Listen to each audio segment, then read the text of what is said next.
Nakita nga ba ng batang ito si Jesus matapos niyang magising sa ospital? Hi, Jesus. You're so beautiful. Jesus, when you coming back? We need you. Mga kaibigan, sa videong ito ay makikita natin ang isang batang nagngangalang Quezon na na-ospital dahil sa isang skateboard accident. Nung gumising ito pagkatapos ng kanyang operasyon, ay sinabi niya na nakita niya nga raw si Jesus na sobrang ganda ng itsura at may apoy ang mga mata.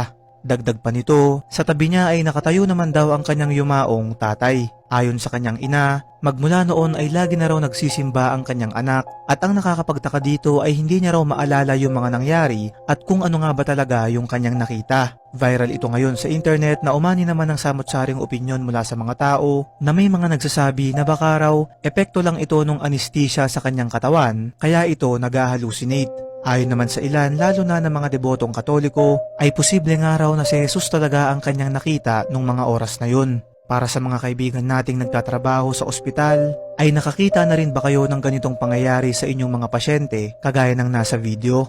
Ibahagi nyo ito sa comment section at magkakasama natin itong pag-usapan.